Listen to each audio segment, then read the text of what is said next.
and welcome to Comic Island. My name is Arden, and this is the Top 10 Legacy Superheroes.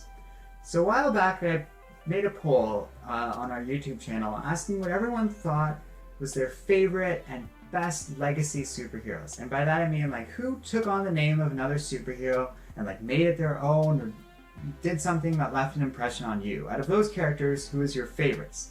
So after some delays due to unforeseen circumstances, we have finally calculated all the results and we have our top 10 here. I'm really happy with how this list turns out. I think to some degree the character that has left the impression on the most people really would arguably have the best legacy out of any superhero and carrying on the name of another superhero. So I think in some ways our results have a lot of, I don't know, we'll call it meaning. There's some validity to them. You can make it out what you will, but I think there's something to be learned from what people thought and which characters ended up leaving an impression. Because when we look at these characters and this list, the range is amazing. What I mean by that is there's characters as far back in terms of when they were created as 1940, and then there's characters as recently created as 2014. So there's a cool dynamic behind this list that I'm really looking forward to everyone seeing. So screw it, let's get right to it. Here are the top 10 legacy superheroes. Number 10, Barry Allen as the Flash. Taking the bottom spot on this top 10, but I'm glad to see made it on the list, is Barry Allen, the second Flash. Following the footsteps of Jay Garrick, Barry Allen has been the Flash in most depictions across all media, and for the longest periods of time throughout history. In a lot of ways he is the Flash, and is the character most responsible for shaping the way everyone views this superhero. Barry is just plain great overall. Like multiple characters on this top 10, Barry is one of my absolute favorite superheroes of all time. He's a great protagonist, an easy character to follow, and it's not hard to see why he managed to earn enough votes to sneak past some major players in voting to secure a well-deserved spot of recognition on the list of greatest legacy heroes. It's the way that Barry is able to subtly shift the tone of the Flash from a more traditional Golden Age superhero to a very friendly, affable character. He's an excellent character when it comes to a legacy, to taking a legacy name and making it into something unique and new and bringing something different to the table. It's his version of the Flash that really made the character so popular and well remembered. It's a strong start to this top 10, but believe me, we're just getting started.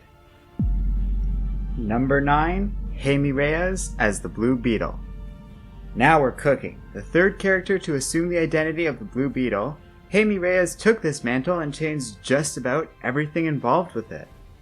Adding much about the scarab and the powers of the Blue Beetle, including the whole notion of it being some form of alien technology, JAIME began a new direction for the superhero identity, and gave it a far greater level of depth than I really felt was ever there before.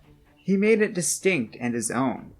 As an example of a character earning a legacy and adding something new, making the hero into their own and in many ways replacing his predecessors as the iteration everyone thinks of when they think of the hero to begin with, his solid legacy owes a lot to the folks behind the scenes, just like every character on this list, but also to the well-designed aspects of his personality, mannerisms, and cool new powers that the alien suit's new design brought with it. It all left a huge impression on a lot of people.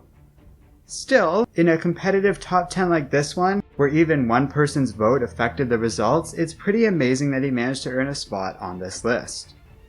This shows that there's a lot of love for this character, his identity, his friends, and his relatives. Who he is has resonated with a lot of people. I give a lot of credit to our viewers on this one. This was an excellent choice, and any list of superheroes that didn't have JAIME on it would be one that was sorely lacking. Number 8, Kyle Rayner as the Green Lantern. Kyle is a pretty great Green Lantern overall. What's surprising is not so much that he's on the top 10, but that he's actually the only Green Lantern that actually earned a spot here. Hal Jordan, Jessica Cruz, and Jon Stewart all got a lot of votes and were fairly close to the 10th position, but only Kyle secured enough to actually make it on the list. This accolade of being the only Green Lantern does make some sense though when we consider the relative impact, legacy, and how this character carried the name of the Green Lantern. After all, there was a time when Kyle was the only Green Lantern in existence. When Hal Jordan and the rest of the corps had fallen, for years and years Kyle stood alone. The writers at the time also designed Kyle to be a lot more different and distinct than his predecessor Hal Jordan or the other Green Lanterns that came before him. The conservative, cocky flyboy of Hal Jordan was replaced with a liberal, sensitive artist, and naturally, Kyle became a very different Green Lantern because of this. While Hal Jordan and John Stewart's constructs were more military in design, Kyle's were always more creative, reflecting his distinct background. And with the Corps gone, Kyle's adventures were immediately distinct in tone when compared to the stories of Green Lantern that came before him. Plus, look at all the fun adventures he had. All this meant that when it came time for Hal Jordan and the rest of the Green Lantern Corps to return, Kyle still had a lot of fans and his own identity carved out, which gave his character purpose and kept him distinct from the other Green Lanterns that would come in the future. As such, in the modern age, Kyle maintains a solid existence in the corner of the Green Lantern universe. He lives outside of the spotlight these days, but always is up to something of interest. From his time on the New Guardians, which I loved by the way, to his role as the main avatar for the White Lantern Corps, Kyle still has a lot of interesting things to do and has an important part in the story of Green Lantern still. Recently, he's been returned to being a Green Lantern again, but I'm confident he'll continue to be a fun part of the DC universe no matter what he's up to. Whether it's in a small cameo in an alternate universe story or in a much bigger role where he stars, Kyle's always a good thing when he shows up, and it's easy to see why our viewers think he's one of the best legacies in all of comics. Number 7. Tim Drake as Robin. And now we come to yet another entry that totally works, was an awesome surprise, and really speaks to the strength of this character. This is doubly impressive when we consider how Tim has pretty much only appeared in the comics and in some of the cartoons. I think a big part of this is that Tim really excelled in the role of Robin, on a level only really comparable to Dick Grayson. Damian and Jason have struggled with darker impulses and never seemed to quite embrace the mantle of Robin the way Tim Drake did. Tim basically proved his worth to Batman and the audience at every step in his superhero career, and all at his own behest. Not because Batman was his father or because he was caught robbing the Batmobile. Tim got involved simply because he wanted to and he could. I like the idea too that he's distinct from the other Robins by being the one most focused on detective work and with a character that is depicted as having a lot of intelligence behind him. On that level, he's so advanced, he's pretty much the only character on the same level as Bruce Wayne in terms of intellect within the Bat family. Tim did a great job as Robin and continues to hold up that legacy as Red Robin. Again, it's really cool that he did this well with voting, especially when we consider who isn't on this top 10. I'm very happy with the results so far, and it's not going to change anytime soon. Number 6. Kamala Khan as Miss Marvel. So here's a character I like, which I kind of hoped would do well with the voting and sort of assumed she'd be on the top 10 somewhere, and I'm really happy to say did really well when it came to voting, all things considered. Kamala Khan has the distinction of being the most recently created character to make it onto this top 10. A pretty cool feat when we consider that we're talking about legacy here, and a good legacy generally takes time to build up within readers. In spite of her relative newness, she got a ton of votes and is a character that I really dig. Not everyone likes her or the creator G. Willow Wilson's writing, but I find her character very endearing and a lot of fun personally. Her tendencies to be a bit of a fangirl around some of the more established superheroes is almost always fun, while she brings a lot of energy to the table.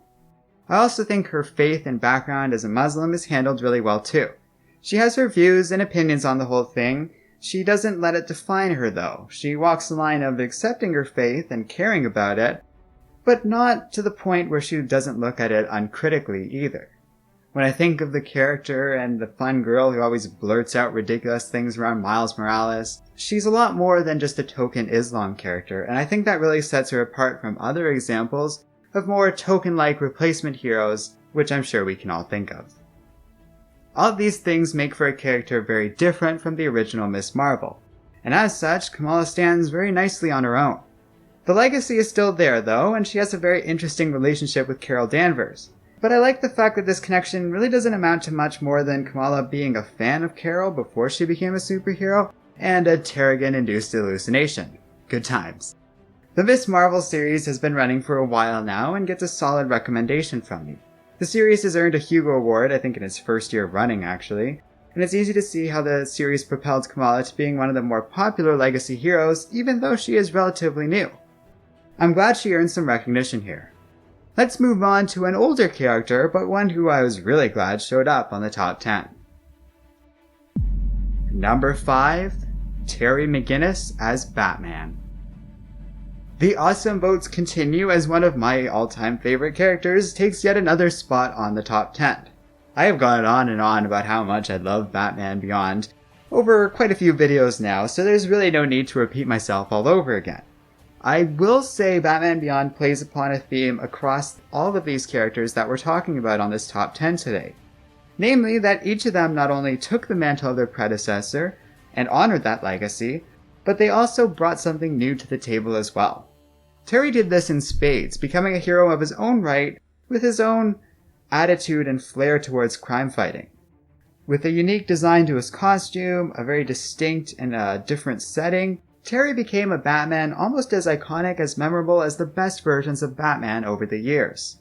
He's distinct in that he's a lot more laid back towards crime fighting when compared to Bruce Wayne, but the setting of his story plays that up nicely, with Bruce serving as a direct mentor and supervisor of this legacy. We don't get to see that with a lot of these other superheroes, as usually the predecessor's gone or separate from the new guy. But instead, Bruce Wayne is there, watching pretty much everything Terry does and responding actively to the decisions he makes. That does the Batman Beyond series a lot of favors. I'm happy to see that Terry got a spot on the top 10, although I admit I did kind of expect it. He is one of the best examples of a successful, strong, well-designed legacy character. But now we're moving on to the heavyweights, and the very best of the best begins with Number 4, Laura Kinney as Wolverine. So this one floored me. I would have never expected X-23 to earn enough votes to make it to the top 10, let alone the number 4 spot. I mean, she beat so many characters to get here, it's actually amazing. I'm just thrilled by that because it means yet another great character made it onto the top 10. I don't even think I thought to vote for her myself, but enough of you did, and I'm just so proud of you because of it. Laura is unique on this list as an outright clone of her predecessor, and that even though she's been around for a while, she really only recently became a legacy character when she took on the name of Wolverine. Her history defines her perhaps more than anyone. Not only does her status as a clone give her the same powers and disposition as Logan, but that history also defines her behavior and outlook in life. If you haven't read the comics detailing her origin, I do recommend them, but I will tell you that is a very depressing story. Laura did not have an easy life. Sculpted from birth into becoming a deadly assassin, Laura has had a very awful experience from day one. The way she broke out, escaped her life as an assassin, and struggled to become a real superhero, eventually one that could take on the mantle of Wolverine, is a really moving story that fully informs her character and makes her great. We know every painful step from Laura's birth that led to her becoming Wolverine, and that struggle fits a superhero that follows in the steps of Logan of all people.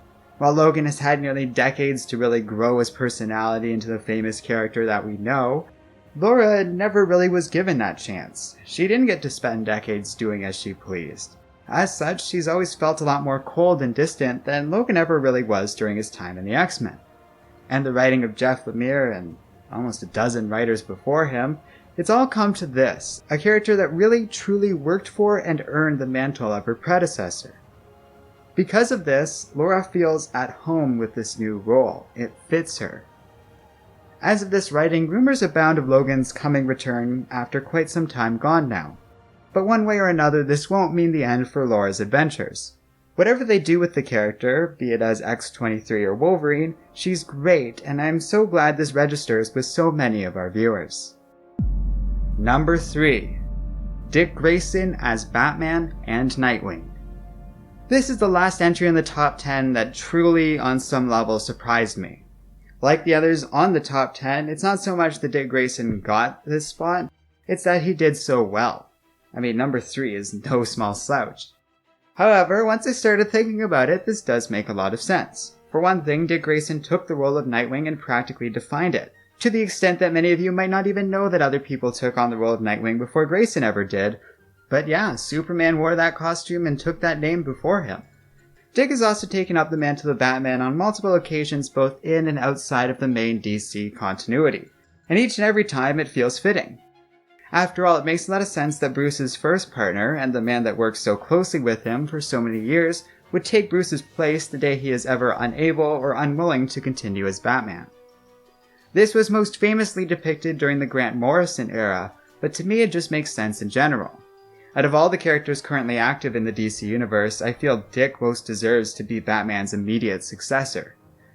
And while we are talking about characters that took on legacies rather than the creators of those legacies, it is also worth mentioning here that it was Dick Grayson that started the Robin legacy. And out of all the superhero identities passed on through different characters, Robin really might be the best and most famous example of this torch being passed down from one character to the next.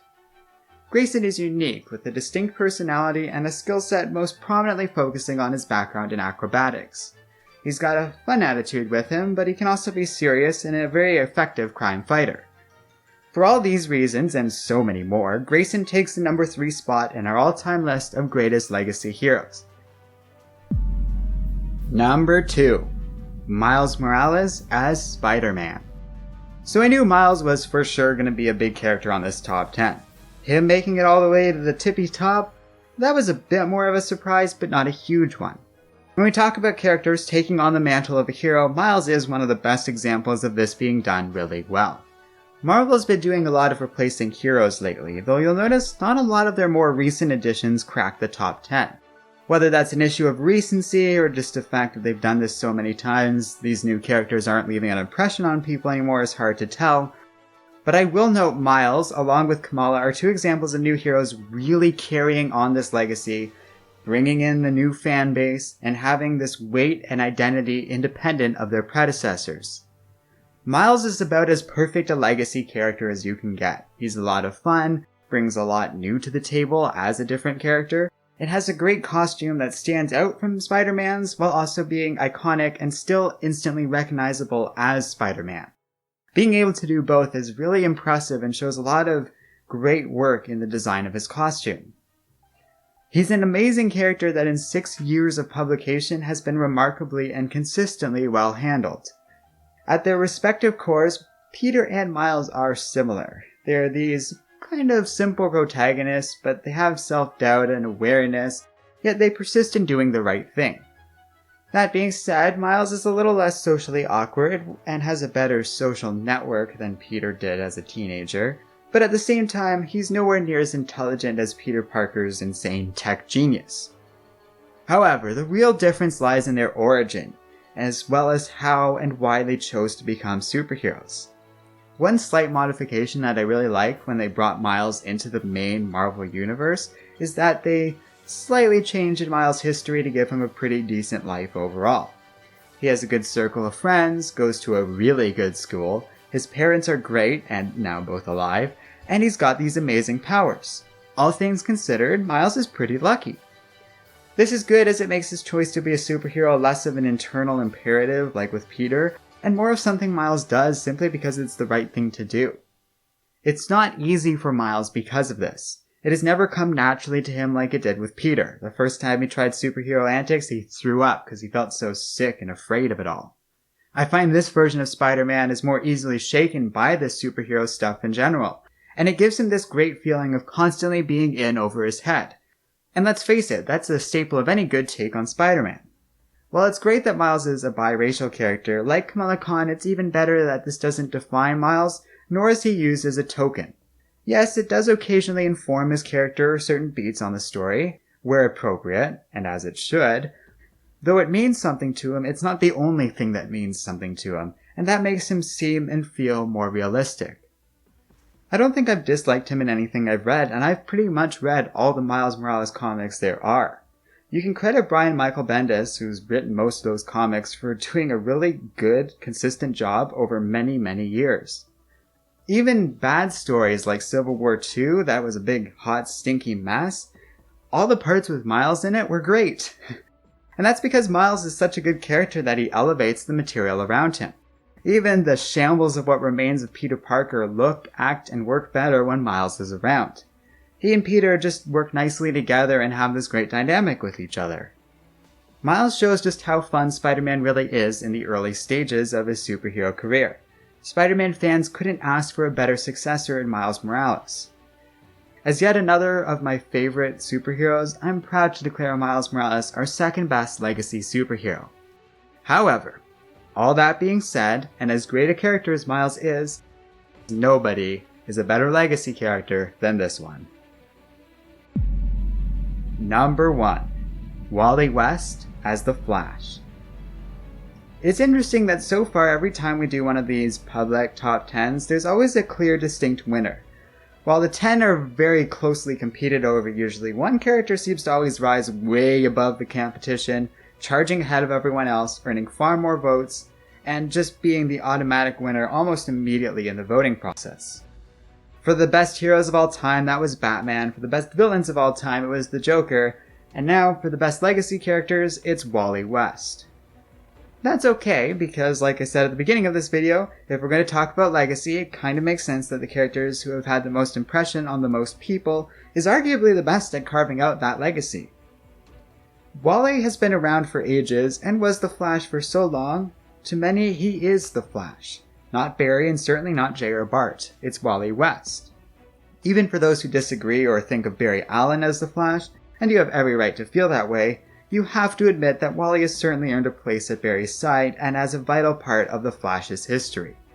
Like Grayson and Barry, Wally has carved out a legacy that others would follow, but the story of how Wally went from spending years as a sidekick and team member known as the Kid Flash, only to graduate into a full-fledged superhero that in many ways even surpassed Barry, should not be underestimated as one of the best legacy stories out there. While I have a lot of love for Barry Allen, it should be noted that I did grow up with the Wally West Flash in the old Justice League cartoon. To me, he's as much the Flash as Barry Allen is, and I have a lot of love for this character. In a lot of ways, Wally is very similar to Barry, both in character design and behavior. But I would argue the reason that he's kind of trounced Barry on the top 10 is because it's Wally's story that's all about taking on Barry's legacy. In him following in his mentor's footsteps and working his way up to his predecessor's levels and abilities, Wally's story really focuses in on that and living up to the challenge of a legend. Wally's character changed the Flash on a level I really can't compare to anyone else on this list as a legacy. With him came the introduction of the Speed Force, a host of new powers and applications of his abilities, and many changes to the rogues gallery of the Flash villains that you would recognize today. Without a doubt, it's this version of Wally West that has won the top 10, not the new 52 version, who's only starting out as the Kid Flash as of Rebirth. But I would argue part of the brilliant nature of Rebirth is that with the original Wally's return, the new Wally only feeds into this massive ongoing legacy that is the life of Wally West. Now we have a younger, alternative version of the character working the same path as the original Wally, while that Wally is also running around remembering everything that's already happened and seeing this legacy repeat itself. It's a neat combination. DC actually managed to create a situation where they can kind of have their cake and eat it too, with both a new and old version of the Wally and it not feeling cheap to have both of them around. This may be some form of secret storytelling witchcraft because, man, the more I think about that, the more brilliant I realize it is. He's a great character who won because he deserves to win. It really is as simple as that. Alright, well, there you have it. So those are the top 10. Thanks a lot again for everyone's voting. You can find all the full results and everyone who voted, their names and stuff, in the Patreon page on the video description below. Ooh, you can tell I didn't rehearse that line. But regardless, thanks for watching. If you do want to support us making more videos and stuff like that, you can check out that Patreon page for other stuff too. This video and the idea behind it was actually created as part of like this public little debate that we had for a Patreon meeting with Jeremy Renfro and Tevye Smolka. So thanks to both of you guys for helping me come up with this idea. Thanks a lot for watching and voting, and I'll see you guys later. Otherwise, don't forget to like, subscribe, and keep reading comics.